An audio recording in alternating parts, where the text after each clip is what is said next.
Authority, Use and Misuse. Chapter 7. Authority in the Home. The second area where Christians face the challenge with regards to authority is the home. This is a place where clash of personalities and ideas is very common. And since the home is very important for the general happiness of families and societies and the proper training of the children for the future, it is most important that there should be order and harmony in the home. That is why the loving and wise God has set up a hierarchy even for the home. Jesus recognized as a matter of fact that there would be a person recognized as the head of the home. Matthew chapter 13, verse 52, chapter 24, verse 43, Luke chapter 12, verse 39, chapter 13, verse 25. Later, the Holy Spirit made the hierarchy in the home clear as God the Father, the Son, the husband and the wife in that order.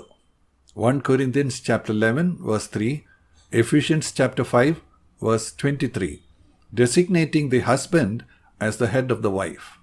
Then we see specific instructions to husbands and wives, along with other specific instructions for children, masters, and servants, where the husband is to love his wife as Christ loves the church.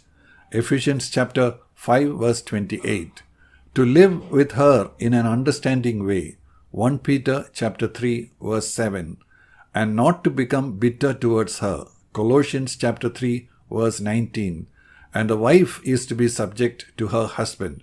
Ephesians chapter 5, verse 22, Colossians chapter 3, verse 18, 1 Peter chapter 3, verse 1. To understand the context of this order in the family, we must remember that there is absolutely no implication of differences between the husband and wife in terms of worth or importance, as we have seen from the example of the Trinity. Both husband and wife have been created equally in the image of God.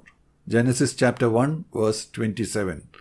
And God makes no distinction between men and women as far as their relationship with Him is concerned. Galatians chapter 3, verse 28. This hierarchy of authority and accountability is only to define the different roles within the family so as to ensure harmony and happiness.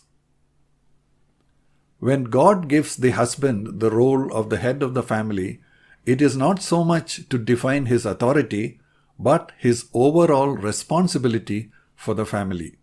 God is going to hold him responsible for what happens to the family, just in the same way as the CEO of a firm is held responsible for some mistake of the firm, even though he may have had no personal involvement in the mistake. The husband has to make sure that the family is provided for according to their needs and that he protects them from any trouble that might come to them. It is his responsibility to see that the ways of the Lord which he has learned are passed on to his children in turn. Deuteronomy chapter 4, verse 10. He cannot shirk his responsibility towards the children and casually pass them on to his wife. He cannot make any decision for the family without thinking of the long-term implications on his wife and children. And if anything goes wrong, he has to take the responsibility for it and seek to set it right. This is the way he loves his wife, as Christ loved the church and gave himself for her. Ephesians chapter 5, verse 24. If a husband loves his wife like this, he makes it easier for the wife to submit to him. To submit is not to have to blindly obey whatever he tells her, but to recognize and accept the position and responsibility that God has given him. In an ideal situation where a husband knows that he does not know everything and that he cannot do everything by himself, he takes advantage of the availability of his wife.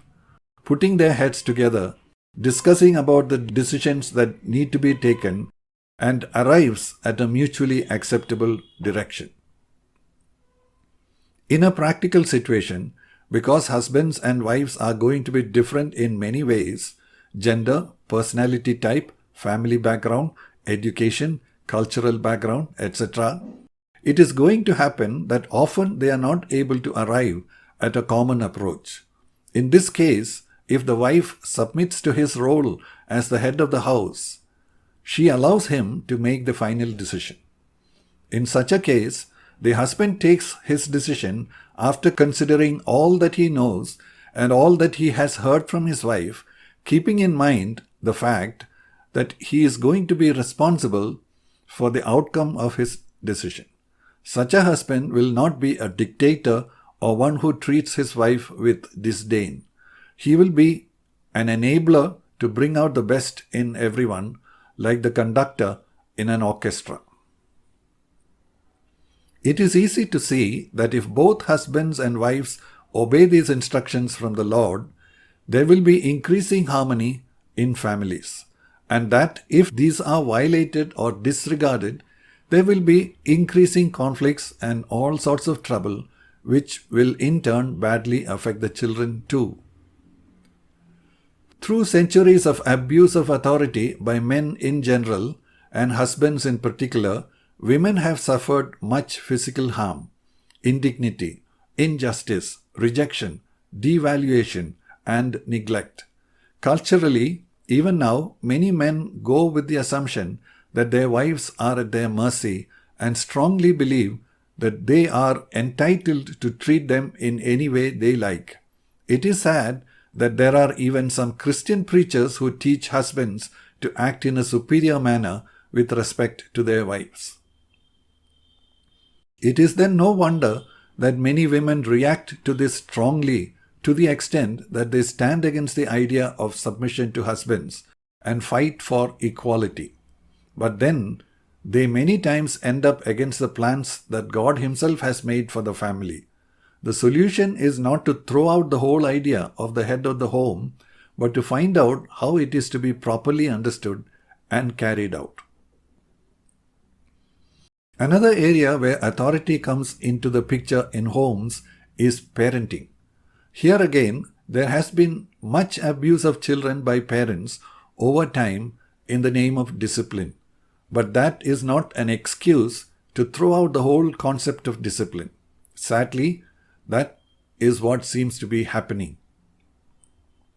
Nowadays, every form of discipline is treated as if it is abuse, and in some places children are authorized to complain to the police for their parents spanking them or even scolding. During the 1960s, a concept came up in psychology saying that every person is a unique personality and that parents should not thrust their own ideas on their children but allow them to develop into their own potential. While it is true that parents should not impose on the children, for example, to make them into doctors or engineers against their own interests, abilities and choice, that is not to say that children do not need any discipline in character at all. It is seen that a human baby has great potential to grow up to accomplish great things, and as such, that baby needs many years of training and nurturing before he can reach the position to step off into his future. Also, on the other hand, this same baby is born with sinful tendencies, Psalm 51 verse 5, and the potential to become the world's worst criminal unless he is protected and guided properly. That is where parental discipline or training is essential. No school or Sunday school is a substitute for this home training where character is first formed and where he is guided into pursuing the right direction for all-round development. The Bible clearly says that the rod and reproof give wisdom, but a child left to himself brings his mother to shame. Proverbs chapter 29 verse 15.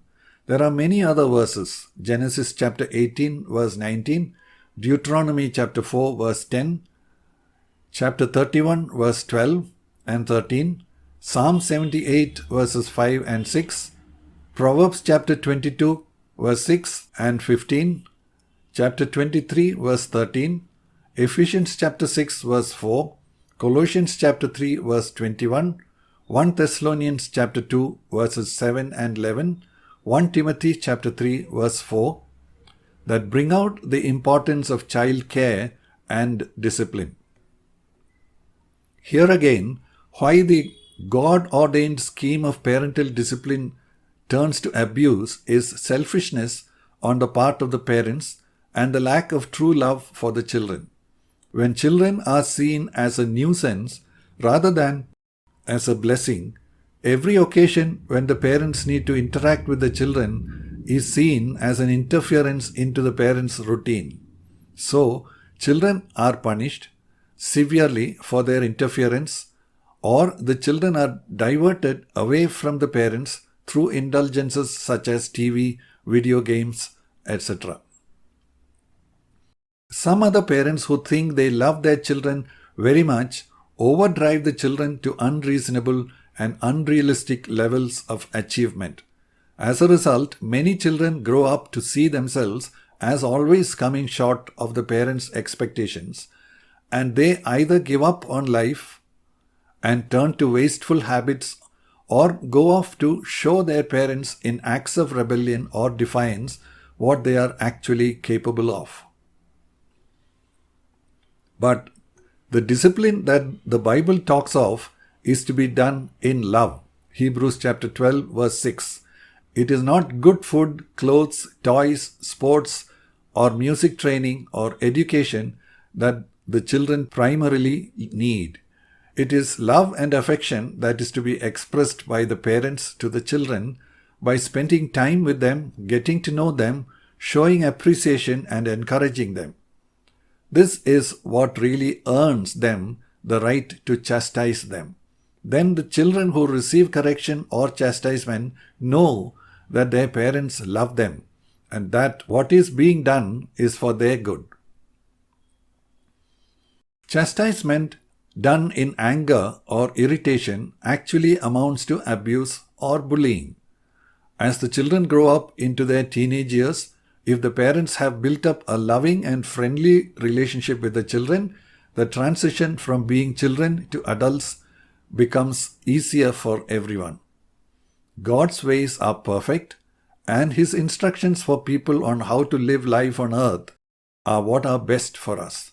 If we recognize this creator-creature relationship well, we will take care to understand God's ways and follow them.